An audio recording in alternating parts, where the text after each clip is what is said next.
All right. Good morning, everyone. Welcome to a meeting of the Facilities Finance and Operations Committee.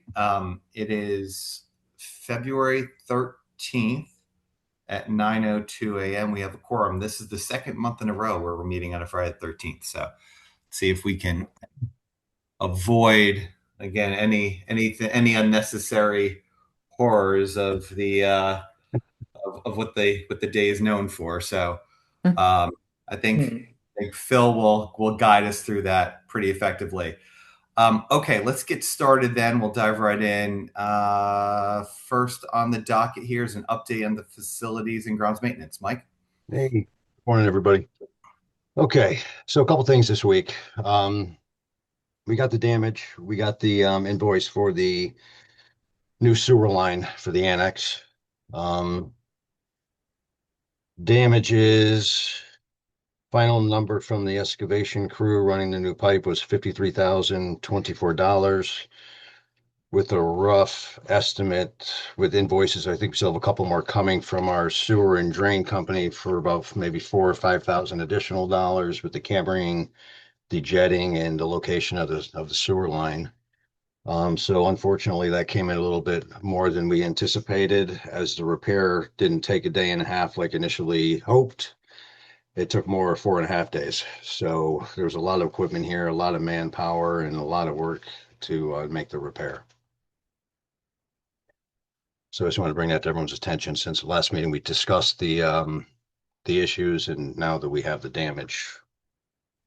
Mike and or Phil, just for the record, what did we initially have as a placeholder there for that damage? If it came in at 53, how much above budget did it come in When at? they came in to do the initial walkthrough, there was a lot of unknowns.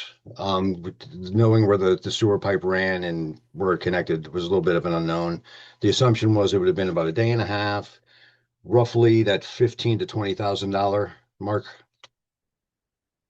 But the observation and the digging and the locating, because we didn't have any prints, we couldn't get our hands on any prints, was a lot more difficult than initially anticipated. Got it. Okay. Um, all right. Thanks for that. Is Phil, there, go is ahead. there any sharing of those costs? We That will attempt to pass it on. I'm sorry, Mike. We will attempt to pass it on to the town. Right now, we share pretty much majority primarily on the utilities. It's a 50-50 split, so we will attempt to pass those costs on to the town. But we'll see ultimately if they're able to reimburse us or not. All in all, I mean, we do have money that's set aside for general repairs and stuff. This year has just been that year, and we keep chipping away at it. So there's not much left at this point. Thanks. That was my question as well, as if we had it to cover. All right. Unfortunate. You hate spending money on things like this, but Yeah. it's a necessary evil sometimes. Yeah, not glamorous, but necessary. Yes. Yeah. And I think the good news is that the board has recognized the need to have money in reserve, and they have maintained that money in reserve just for all of these unforeseen stuff, and also given the age of the campus itself. Is there anything that we can do to, obviously, things like this happen, but have we taken a look to see, how old the various structures are, if there's anything that needs to be addressed proactively before we have a major breakdown like this? Is there any way that we can address it, or is it just one of those things that it's Yeah, this is one of those things unforeseen. Preventive maintenance wouldn't have changed anything. The original drainage is somewhere in the 80s, and it went unfortunately down the center of the annex as opposed to the outside of the annex after discovery. So it's just one of those things. The earth moved a number of times, and this is what we ended up with. Just a complete blocked, broken sewer line. Well, I'm glad we got it fixed. So, We are it's too. awesome, guys. Okay, great. And anything else on the updates, Mike? Yeah, one more. This time of year, which is great that we start losing all our snow. but it also brings out some of the blemishes that we have. Doing a little bit of cleanup. There's a lot of snow removal this year. A lot of snow got moved. Some curbs got banged around. Some soil got scraped. That's all being worked on as we speak to beautify the campus. The biggest thing that came out of the thaw of the last 10 days was an observation on our tennis courts that all the temporary band-aiding we did last year has resurfaced. I just pulled the invoice from last year. Last year we spent 26,000 plus to do some crack repair. It was just a cosmetic repair. There's no way to repair the cracks until you pour new concrete. So at this point, we're exploring other options, whether we find a secondary space for the schools to use, as our boys and girls teams are about to go out in another, I believe it's 2 weekends from tomorrow. So spring sports starts. So we're looking at options as to where we can go. The courts everything that was cleaned up last year has resurfaced. We had a lot of frost heave. We've had a lot of melting. So there's a lot of movement over there. So our thought is to not keep throwing this type of money on a yearly basis to the court and come up with a more permanent long-term solution as to whether it's going to be a move or just a new location, or just a major upgrade to where the location is at this point. Mike, I thought we were looking at alternative locations in the past, and I guess we never pulled the trigger on what that would be. Is that correct? Where are we with that? What are the potential alternatives there? Because having the recurring, non-recurring 23 whatever $1,000 item every year is not helpful. Mm-hmm. Yeah. Discussion really didn't make it very far as to new locations. We've kind of looked on our own here. Phil and I, we looked at, the lot of the annex where the field is, the playground, the rear of the central office side of the annex, to see if we can do some location moves that direction. But it was never really a deep dive into a new location as to where it could go. Okay, so it's just chatter. One last question, Phil. Is there a sense of just, I know it's somewhat location dependent, right? But any sense in sort of any calculations you've done in the past of, what, moving that and rebuilding that would approximately cost? I mean, I have no idea. That's okay, You Mike. take this, Phil, if you want. Okay. So I had a phone call with Hinding as we had this issue last March. And the thought was they can't come up with an estimate on a per court basis because every location is different, whether there would be site work needed, the compaction. It was too broad of a question to ask of what it would take to move 6 courts or relocate 6 courts. It would be really dependent on the specific location that we chose. So And- I Go haven't ahead. been here. I haven't been here that long. Is the site itself the issue? Yeah, the site itself it's on wetlands. It's on the tail end of the wetlands. So the more moisture we have, it just picks up and drops. We have 2 double courts and we have 2 single courts. The 2 single courts seem to be roughly 18 to 24 inches elevated from the 2 doubles, and it seems like they took a little bit less abuse this year. But the 2 double courts, everything that was blemished last year has resurfaced. But yeah, it tails up to the end of the wetlands.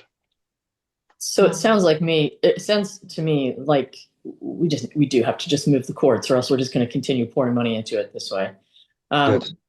Yeah. And I think I actually really like the idea of over by the offices. I think that by central office makes a lot of sense, but I'm not sure what that land is like. So obviously that's out of my pay grade, or above my pay grade. But in the meantime, what are we doing for this year?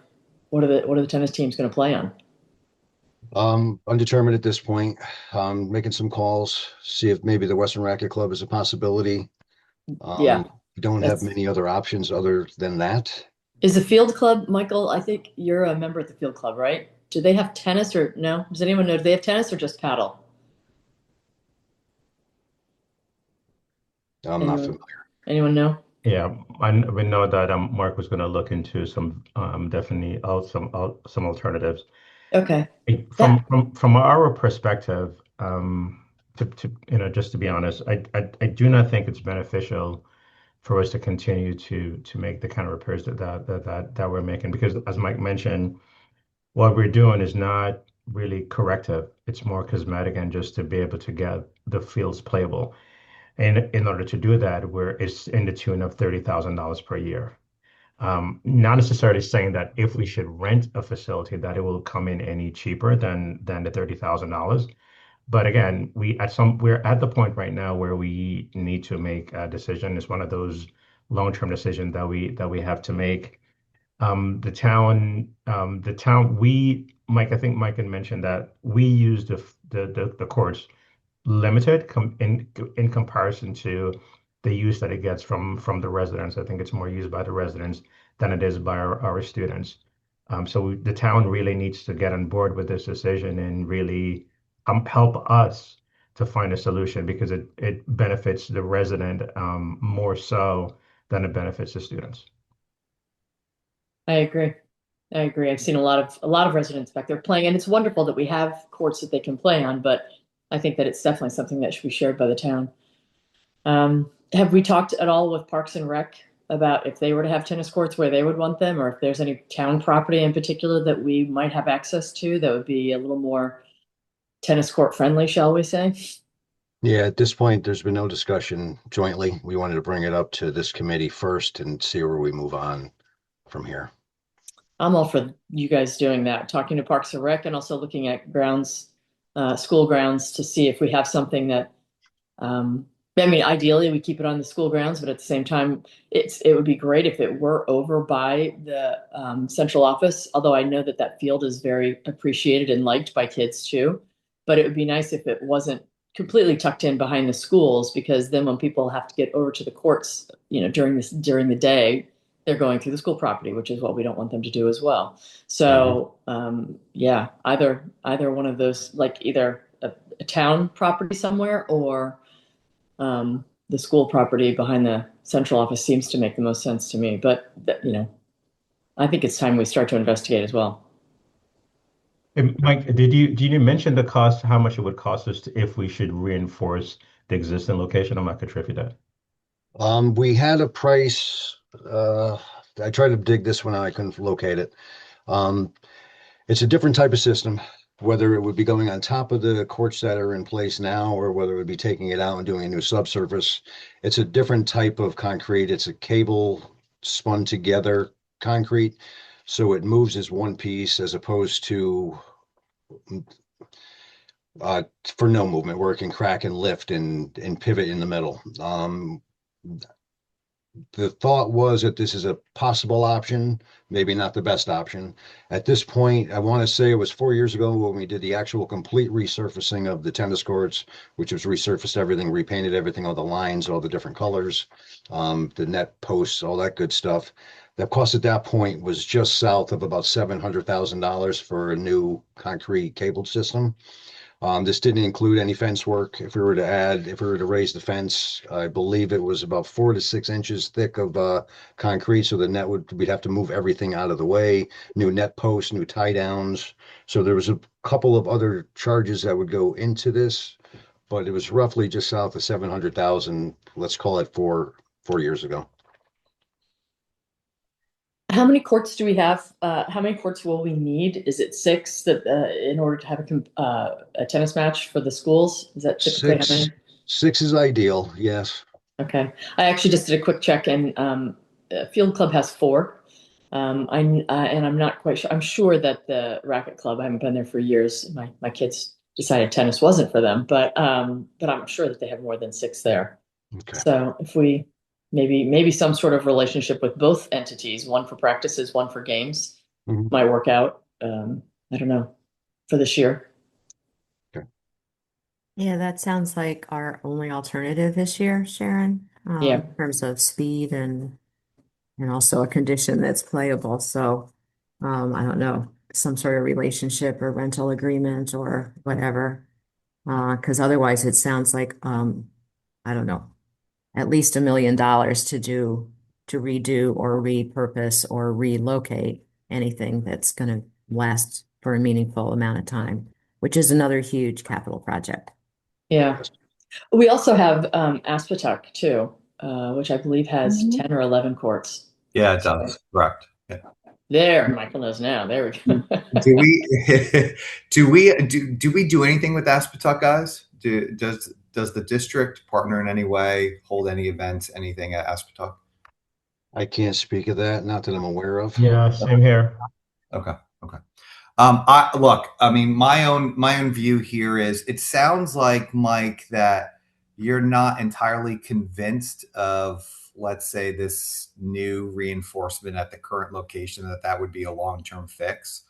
So I guess, and correct me if I'm wrong. So I guess the solution here is, I mean, I would speak to the town immediately. I would try to identify, to Sharon's point, identify locations. Let's price it out, and then let's sort of make a decision to move forward, because I think this is going to be, again, another irritant, right, for the town that we need to address. And I'd love to do it sooner than later, if possible, depending on what the price looks like, rather than have this drag on and increase in price over time. So, okay. Let's see. Anything else, Mike, or is that it? It's all the bad news I have for you today. Hopefully it stops there. That's right. Okay, turning to Phil. Let's see the fiscal 26 monthly financial update. Great news. So Dev.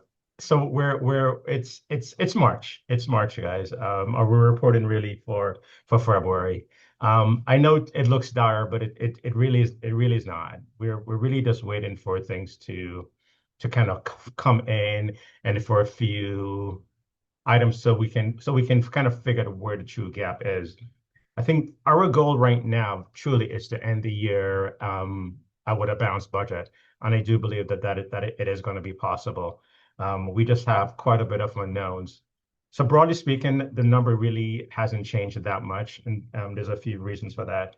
As you go through the report, you're going to see that there's been changes in pretty much in a lot of the categories that we have, and that's going to be the case from between now and the remainder of the year, as we either reduce projections or anticipated expenditures, we close PR or what have you. Two big things. Mike mentioned that we have the cost for the drain replacement. So that's gonna eat away at our contingency for repairs. The other big item has to do with the Xenon plan. So based on where we are, the guys Veolia has been working pretty much for the entire month over time to kind of determine what's wrong. Based on where they are, they're saying that the membranes, which is pretty much the main treatment or the main filter in the unit, is they're pretty much failed. The replacement cost for those, we have a placeholder of about $50,000 to $55,000. That is not going to be enough. After we submitted the report, they gave us the projected cost only for the membrane is going to come in at about $65,000. That lead time is 6 to 8 weeks. 6 to 8 weeks. So between now and when they're installed, we're going to have to be hauling away additional waste. So we're going to incur some additional costs there. In addition to that, I'm a little bit concerned in terms of why the membranes fail. So I did mention to them to kind of get someone in. So they're reaching out to someone. The estimated cost for someone to review the plan to determine the various causes of that is going to come in at about additional $10,000. So these are some of the gaps that I'm talking about that we kind of have to wait for all of that to kind of play out to see ultimately where things land. So, but I think in general, we're in a good place. I know it looks like, oh my God, there's no end in sight. Every month it's something new. We have to fix this, so we have to fix that. But I think we will have room within our budget. We've started conversations with the buildings, with the building leadership to kind of plan for the remainder of the year. They've started to do that. And we're just going to give them some more time just for things to kind of settle in, and they can say, okay, we need this or we need that. But honestly, we are not in a dire place. I mean, it sounds like we're basically, right now 20K above what we um put a placeholder in there for, right? Yeah. The So 10 for the membrane, and then another 10 million, geez. 10,000 for the membrane, and then 10,000 for the cause review. Yeah. yeah, I think we can safely anticipate that for the remainder of the year, a combination of the replacement membrane, the analysis of the site, and additional haul-in charges, we may be looking at close to an additional $100,000 just for the remainder of the year. So we'll get there. Fingers crossed, nothing else breaks. If things break, then it changes the entire plan for the remainder of the year. But where we are right now, I do not believe that we will need to go to the Board of Finance for our selectmen for a special appropriation. Okay, so Phil, and again, I'm sorry for not having looked more closely at the documents before the meeting, but your end of year balance, is around what, 81,000 or so? As of Like, right now, correct. and so how does this membrane xenon plant affect that, or is it a separate fund or what? Yeah, as no, it would come directly from here. As it stands right now, if we have nothing else to mitigate it, I would say we can add an additional 50,000, so that would bring that up to about 130. And you still think we could end the year with a Yes, balance? yes. I mean, with a positive balance? Yeah, I think so. It's going to be in bits and pieces, right? It's not going to be coming from any one source. It's going to be a little bit from here, a Right. bit from here to do that. So I think we can. And if we need to, as you know, if we have to do a hard freeze, we'll do a hard freeze. Okay, I guess, I don't know. I would encourage a freeze sooner than later. Absolutely. As I mentioned, right, we did reach out to the building leadership for them to start planning. Sure. They've Okay. done that. A lot of encumbrances have come in. So that's why I'm a little bit more confident now than I was probably last month in terms of what the needs are. Okay, and well, you know better than anyone, we're also continuing to incur costs with SLAM and Colliers, there's no way around that. Is that Yes. affecting our bottom line, or do we have funds for that? It is not. The good news for those expenditures is that they will be a part of the capital budget. And we do have room within the capital budget to cover to cover those costs. Okay. I think we had about 90,000. The cost for SLAM for their phase two came in at about 45,000. We may have additional costs with SLAM, but shouldn't be significant. Our owner's rep, I think owner's rep is not going to be as high as Collier's. So I think we're in a good place for those additional costs. I know they did mention that as we continue to move towards grant submission, there's another study that needs to be done. Did get the estimate for that, and that's going to be an additional $5,000 if we're still on track for grant submission. So all in all, the good news is that that is separate from our operating Okay, all budget, right, so right, we're fine. okay. All right, thank you. You're welcome. And as we talk, and that's another thing, utilities for natural gas, we're trending higher than in previous. I think the last look, we're at about 25% higher than where we were last year at this time. The good news is that we're trending lower than expected for utilities. So I think for electricity, so combine what we have in anticipated and encumbered, plus whatever savings that we will get from electricity should be able to cover the overall cost for natural gas. So I think we're in a good place there. But I just wanted to flag that. Okay, I know that for next year's budget, you forecasted a lower utility bills. I don't know, at what point does the current market, around oil, when will that hit, and do we need to do anything, or kind of watch and wait? Good news for natural gas and electricity is that we have fixed contract pricing, so we're good in the short term. We're protected. Again, we have no direct control over the delivery cost, which is what we'd get from Southern Connecticut Gas and from Eversource. But in terms of the supply, we have fixed contracts for at least the next 2 years or so. Hey, some comfort there. Thank you. You're welcome. See, there is some good news, Deb. Well, we can drive up to Southington and pick it up if we have to. Okay, great. Thanks, Phil. Let's see. Next item on the agenda here is the 27 budget update. Phil. All right, so a lot of movements here. So one of the reasons why we're seeing some of these movements, we did not discuss some of these in January with the board, primarily because we wanted to truly get a better sense in terms of how fiscal 26 was trending. So now that we are here, we're able to offer these things up. So now is the time for good news.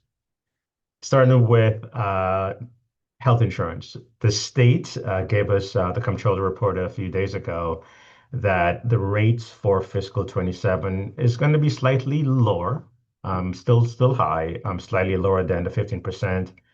So for Fairfield County, we are seeing a rate on average of about a 12.5%.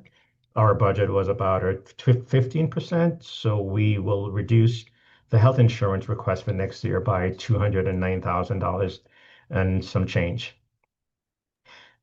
Also good for next year is pension contributions. We got notification that there's a slight reduction. Those rates tend to come in a little bit later, so we kind of held at 17.26. The rates is going to be 16.82 for 27. So we're able to reduce the budget. These are hard reduce the budget by $36,000. We did some scouring of the budget, and we believe that combination of some other accounts, again, nothing significant in any one particular line item, but a combination from equipment repairs, professional services, general supplies and equipment, we can reduce an additional 40,000. And then trending similar to where we are this year for bus aids and for homebound tutors, we are trending lower than budgeted. So we are proposing to reduce that budget for fiscal 27 by an additional 25,000. So the other big item here, what we're going to do is utilizing the non-lapsing account. We have always advocated for the non-lapsing account because we see all the various benefits of you having that account in place. We're proposing to draw down the non-lapsing account by approximately $208,000. Current balance is $212,000 or so. And we're recommending that we pay the first payment for the early retirement, approximately $8,000 or $9,000 or so. There's some instrument that were requested in the fiscal 27. Primarily what we're doing, we're trying to utilize a non-lapsing account to fund truly non-recurring items or items that are somewhat non-recurring. So the early retirement, although it's the first of three, we're hoping that we can add funds to that account at some time to help with that. Instruments, they're $33,000. We've identified some textbooks that there are a one-time purchase that will not be coming back in fiscal 28, $46,000. And again, general supplies, which are one-off. These supplies and textbooks are in the teaching and instruction, or curriculum and instruction line items. So that's a $208,000. So all in, we're recommending reducing fiscal 27 operating budget by $519,128, or a reduction of 0.85%, which will get the request down year over year at 3.07. I mean, this is obviously wonderful news when we talk about, going to the town for support and for passing the budget. But I'm a little concerned I think that, it's nice that we were able to find some of these reductions, and the health insurance is a wonderful, wonderful news. I'm a little concerned about the reduction, the 40,546 you have for equipment repairs, professional service, supplies, and equipment. And primarily, I'm concerned about that based upon the conversation that we just had, right? Do we have enough money in the budget that we can take this money out without really cutting it too close to the bone? So in case we have some sort of unforeseen incident like this, $50,000 or $60,000 in sewage that we had to deal with, are we cutting it too close by taking that out, is my question. Yeah, it is, and that is a good question. So, every year, we've always taxed with, are we looking at our budget? Are we just rolling our budget? Are we truly looking at the various items and trends and stuff like that? So one of the reasons why we're saying to take this reduction is because there are pockets within the general repairs.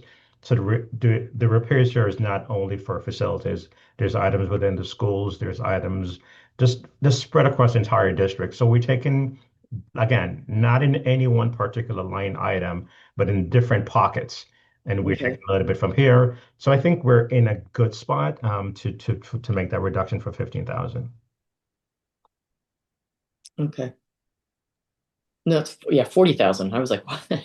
Yeah, but if our equipment repairs is 15, Okay. professional services is 10, Okay. other services is about 3,000, supplies 4,000, and the equipment we did 8.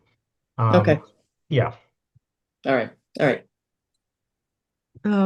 Phil, like on one hand, it's good news. The first, insurance and some of your minor reductions across several different accounts. I understand that. It makes sense.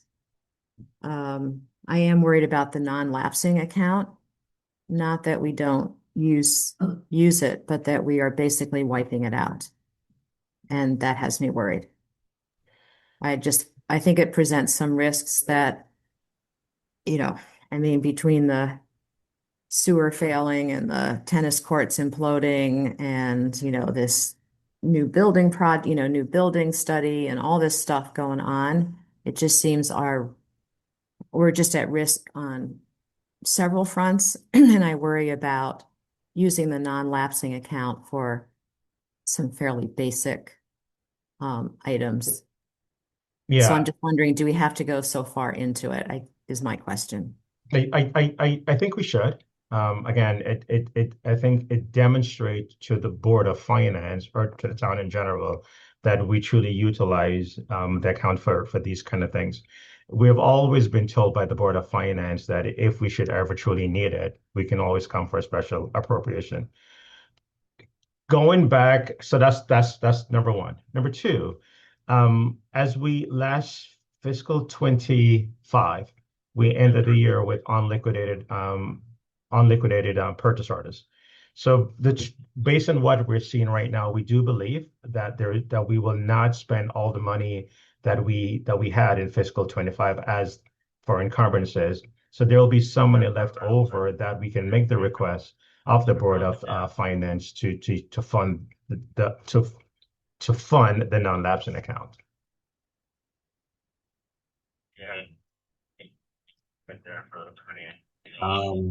So I'll jump in just really quickly. Good news on the health insurance. You were right. For the record, Phil, you had originally in the budget 12.5. It went to 15 and scared the bejesus out of all of us, and then back down to 12.5%. So kudos to you on that. The benefit's great. That's good to hear. Look, I'm the way I look at this. Yes, we're reducing the operating budget, but it's sort of, right pocket, left pocket. We could always take the $208,000 to reduce it. So the real reduction here, I don't see as just using the actual being impacted really by the non-lapsing account, right? So we're reducing it. Yep, we found some ways to reduce it, which is I would say less than 0.5%, which is fine. I guess my question is, and I understand your point, Phil, which is we're demonstrating that we're using the funds from that budget, right? And we're using it for specific purposes. That's great. Is this the time? I guess I'll reiterate Deb's point. Is this the time to release that and use it?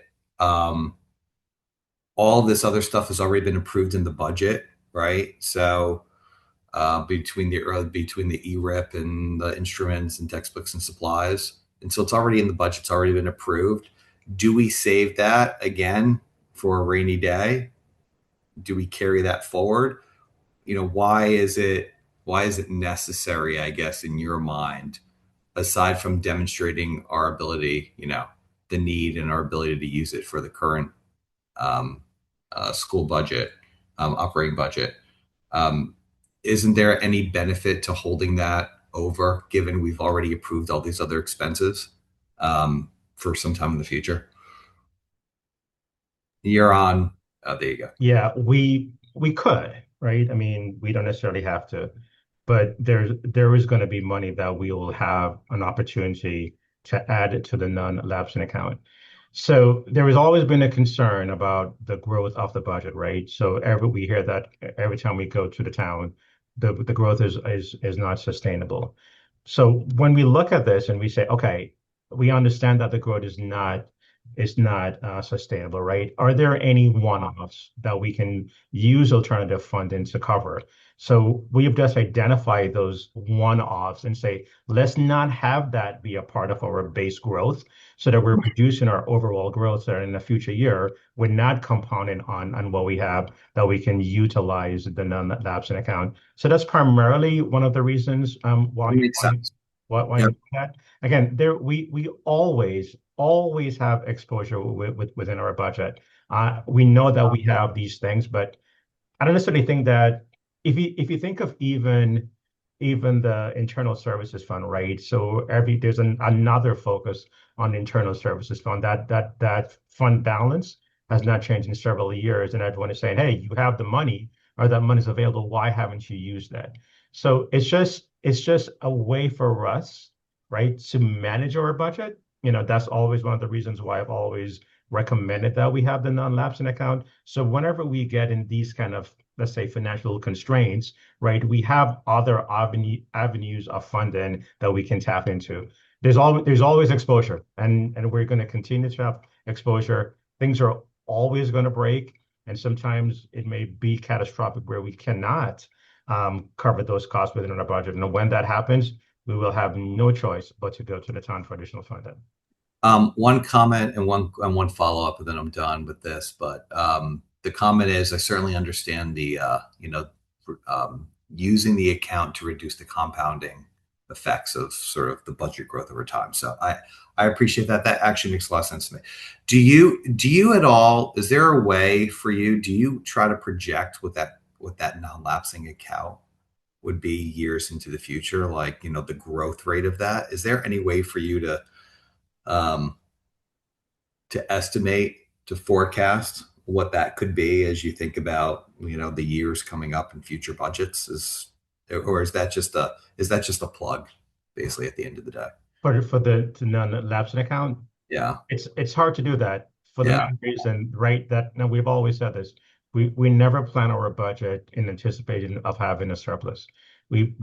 Our budget is planned, so we are budgeting for what we need. There's limited wants within our budget, so it's hard to say, in future years it will grow by X, because there's really no pattern. It's just these are our needs. That's what we're budgeting for. If it should happen that we should have good news within the years, that for whatever the reason is, and there's money left over, then at that time we can add money to the non-lapsing account. I understand. The goal is for this to be zero. Yep, I get it. Okay. Phil, and you also said that there's unliquidated purchase orders from fiscal 2025 that will help to refund this non-lapsing account in some capacity. Correct. And again, so you think of the ERIP, right? The ERIP, we have 2 more remaining years. So one of the goals that we have is to ensure that we have at least funding for another year. to cover year two of the ERIP. Again, these are only our recommendations. As we're looking at stuff, ultimately we can only present our best ideas to the board, and this is really for the board to consider and to make a final decision on. Okay, I get the arguments. I still am leery of wiping it out.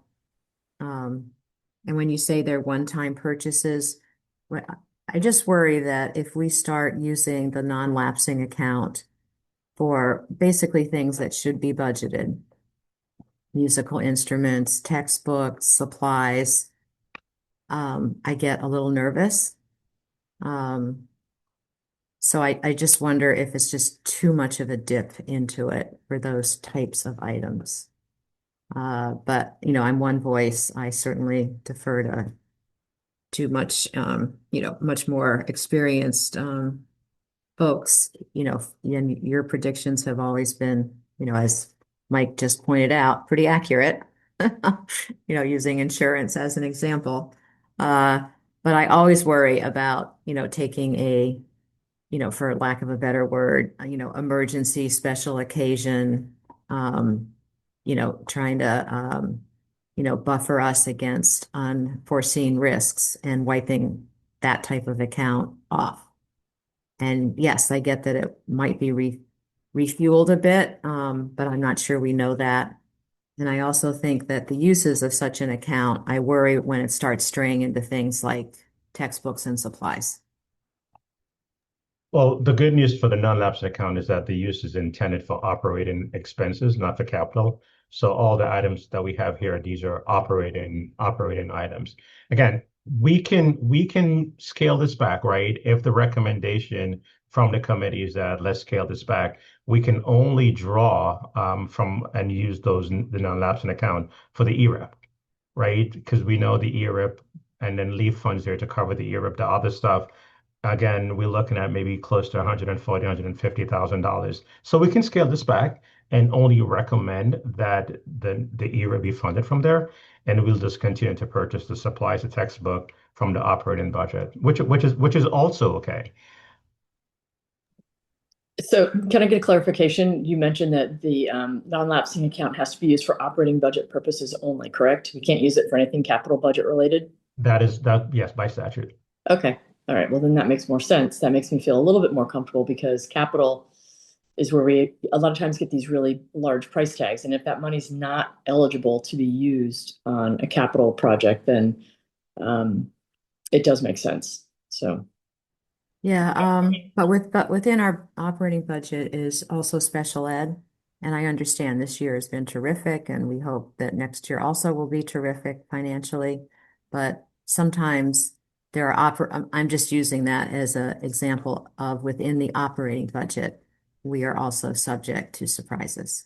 And that can be a big surprise too. So maybe Phil, what you just recommended is the solution, right? Maybe we just do the ERIP out of this, and so that leaves us with 100,000 and change in the non-lapsing. So in case we do come up against any sort of operating issue, and we continue to have those funds that have already been approved for the budget cover the things that we had discussed. So we don't lower the budget increase as much, but I think it would be, we'll still get a decrease.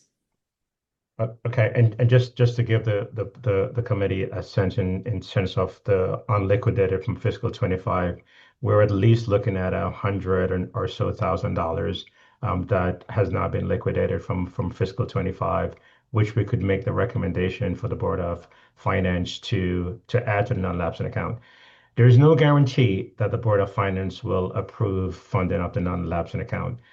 It was trying just for them to approve this, and this had to do with that with the change in statute where technically we do not need the Board of Finance approval to add funds to the non-lapsing account, but in terms of how we operate as a district, we try to have these discussions with the funding bodies so that they understand that we're not trying to circumvent anything, but trying to keep everything straight.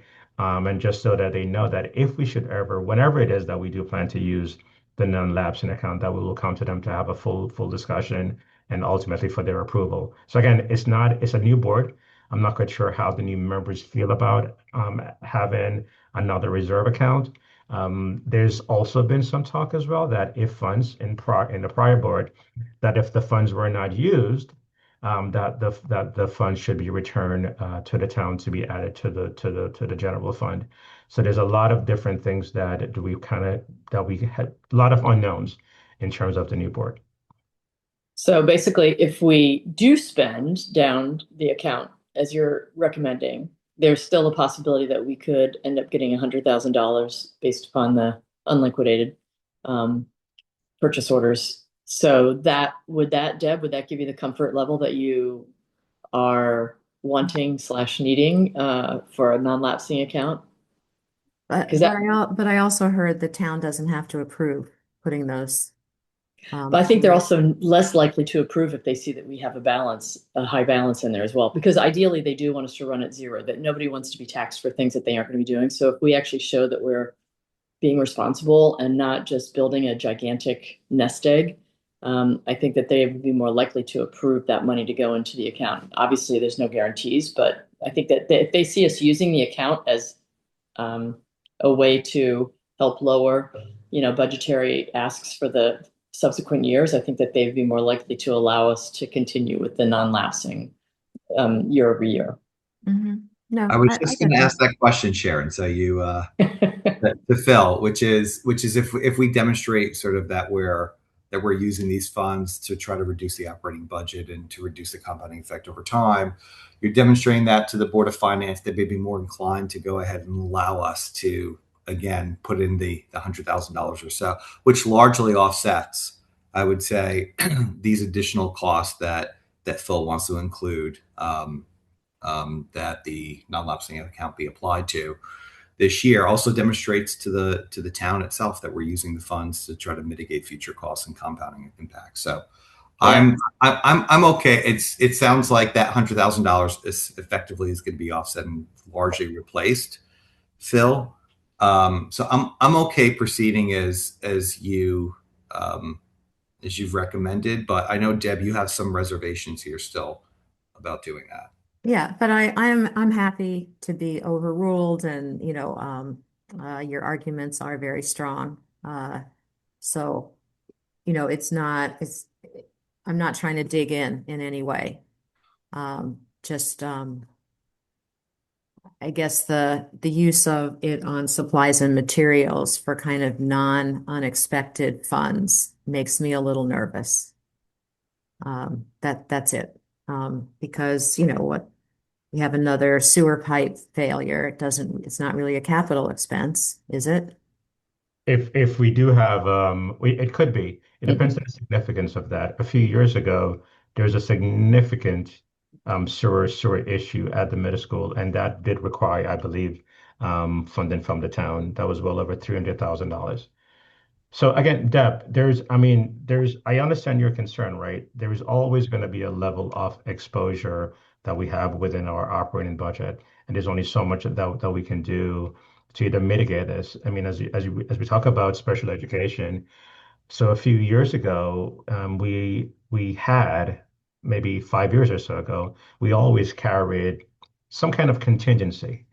And all the boards at that time say that we should no longer be doing that. We should budget for what it is that we know.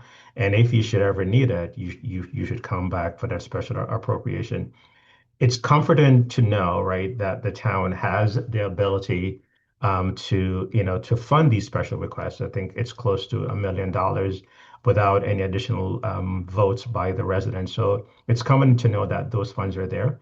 And we have not had a need to utilize those funds. We have added to the fund, so to speak. But fortunately, we have been in a situation where just with administration, in terms of how thoughtful they are with the budget process, that we have not had that need to make that request. Things could change, as you guys know, that I always say every year is different, right? So this year, the focus this year is on HVAC. It's on all the various repairs that we need. Fortunately, we're okay. We're in a good place, but things could be different next year. But again, I think the Board of Finance is committed to lend us assistance if and when we do need it. And Deb, I would just say too, just in the past, I think there's been a lot of chatter about us basically having surpluses Yeah.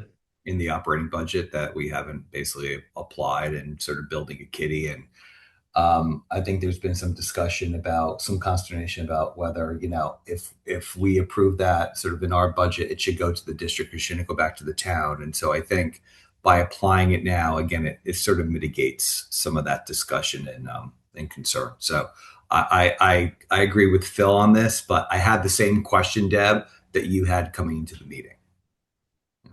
Yeah. Okay. And All right. I understand your concern too, Deb. I tend to be fiscally conservative, very conservative when it comes to things like this as well.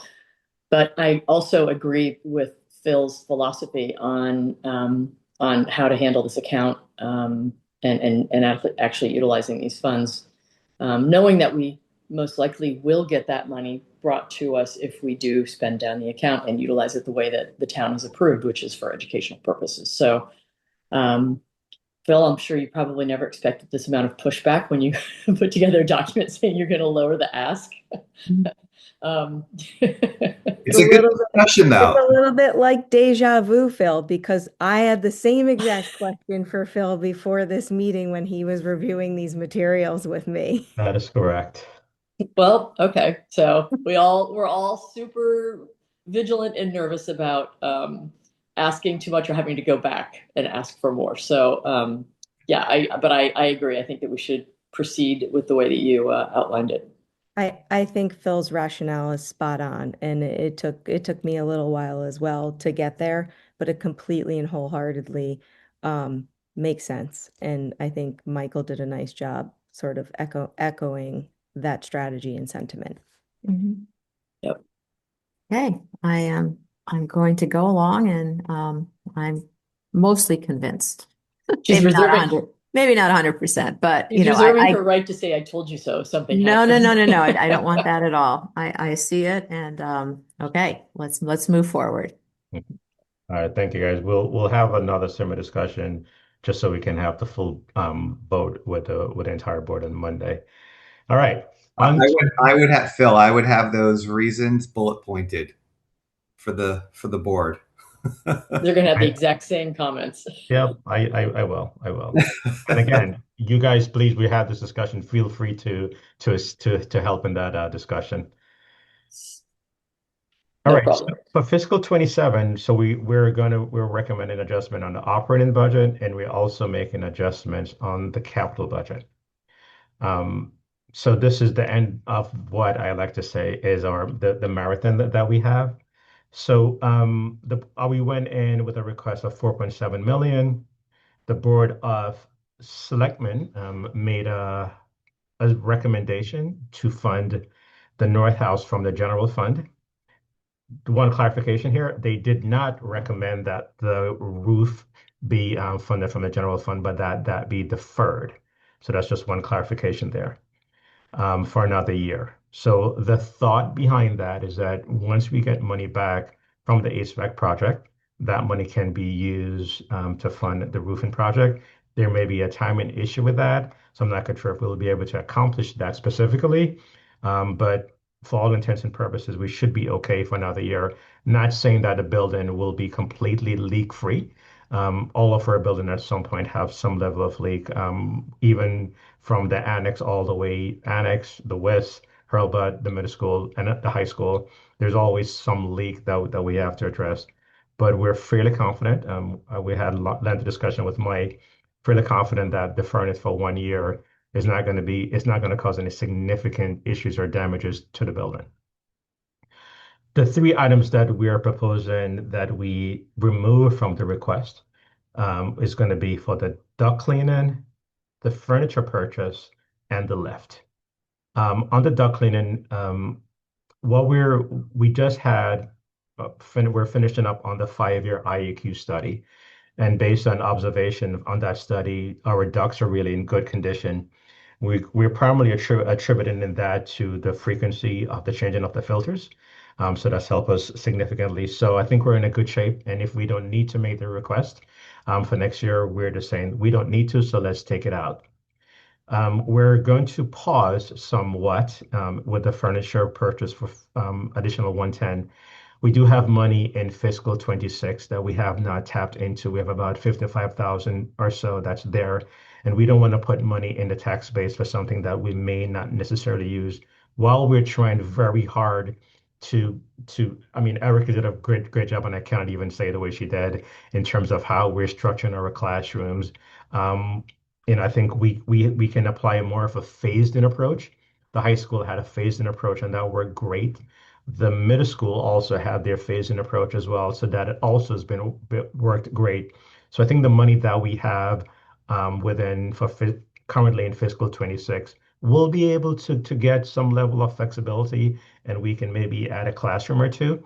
There wasn't a significant request, I believe, at the middle school for an entire classroom, but only for various pieces of furniture. So we're fairly confident that if we defer this purchase for 1 year, that it was not going to be detrimental to the program. The aerial lift, well, we have spent a lot of money in renting a lift this past summer. We spent about 11,000 or so. We think, in discussing this with Mike, Mike primarily believes, and his team believes that it's more advantageous for us to buy a piece of equipment that has a multi-attachment unit, similar to the Ventrac that we purchased for grounds, where we're using that machine. And so instead of having a single-use machine where it's used for one season or only for one thing, we'll buy a piece of equipment that we can use pretty much for the entire year and serve many additional purpose or uses. So we're saying for this year, let's not purchase this. Let's pause. The request that we will have for fiscal 28 will be significantly more than the 35,000. But given the need, given the request and the dollar amount for the request on both the town side and the Board of Ed side, we think that it was prudent for us to make these minor changes to the capital budget. So if these reductions are approved, our final request will be $1,275,000.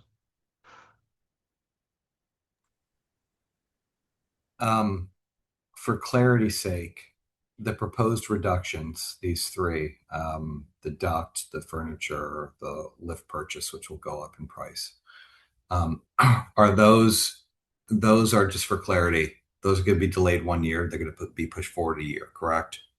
Okay, all three. It's not that we're eliminating them. It's just that we're moving them all forward a year.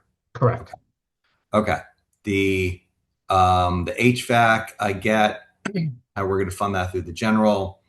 What are we expecting in return from that in order to fund the roof replacement? Is that a total offset? It can't be a total offset. No, it's not. So assuming a 2% ineligible cost, we're looking at about $488,000. Correct. Okay. But the 700 will cost, a little bit more, fine, because it's a year later, I assume. Yes. But okay, 488. Okay, so that's material. That's significant. Okay. It is. And then the only other thing I would say, just from a expectation standpoint, so the capital budget here is this effectively then going to show up in our records, etc., as $1.275 million for the capital budget? Because the point that I've been trying to make throughout this process is that we've underfunded this, and that the town has a different sense of what the ongoing costs here are, the true ongoing costs, versus I think what we've tried to sort of spend in the past, which has been, $1 million plus or minus. But of course, there is catch up that's happening at this point. In addition, that 1 million plus or minus that we've stayed in years past was artificially low, right? It's more like, and I don't know exactly, I'll throw a number out, but it's more like $2 million after we get through this quote unquote bumper crop of catch up expense, something like that. And so I just want to make sure that for future discussions, right, that when we're looking historically and people in town are looking historically and they're saying, oh, the capital budget was 1.275. Why is it $3 or $4 million this year? Well, it should be noted somewhere, Phil. I don't know how you want to put it, but it should be noted that included in that should be the HVAC. Like all these other things should be included in that, so that we are saying yes, the formal request was this, but the real cost was Y. Yeah, and I think that's one of the reasons why I structured the report this way, right? So that all the various layers are there.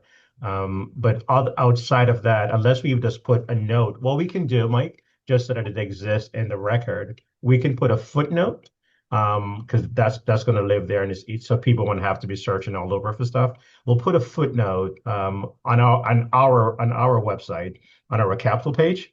Once it's approved, we'll put a footnote that that the HVAC was not deferred, is getting funded from the general fund, and the true cost of our request would have been X.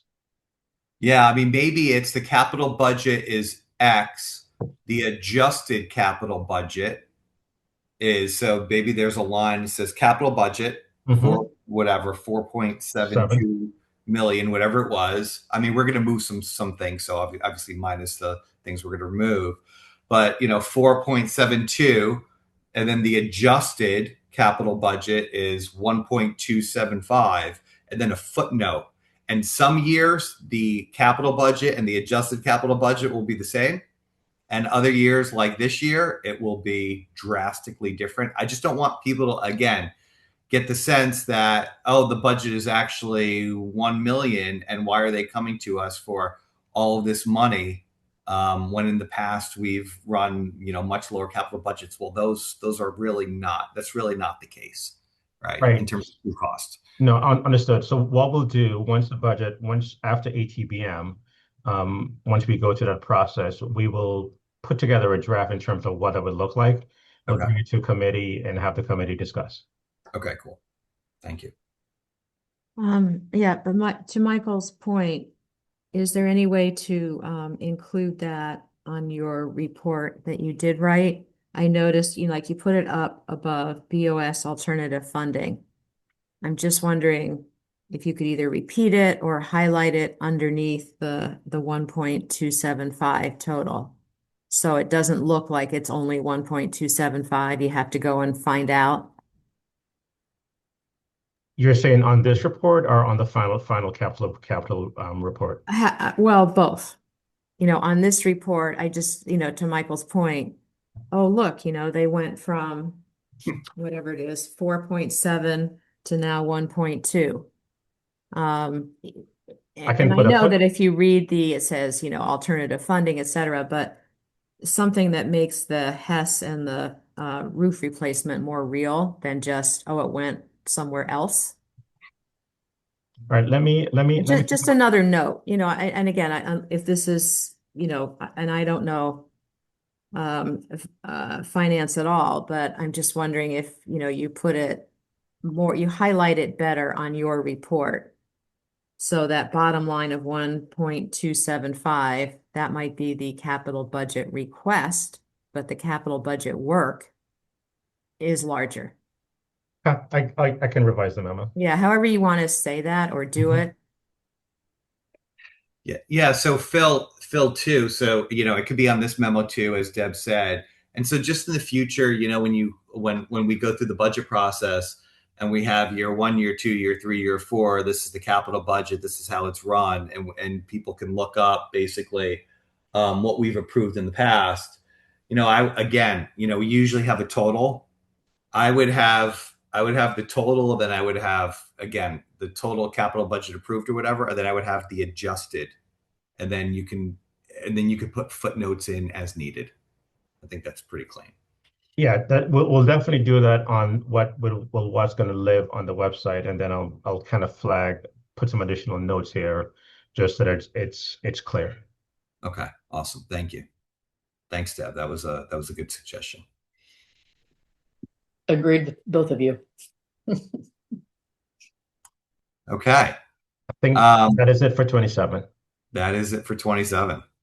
But Um, the good old North House HVAC, that saga is not yet over.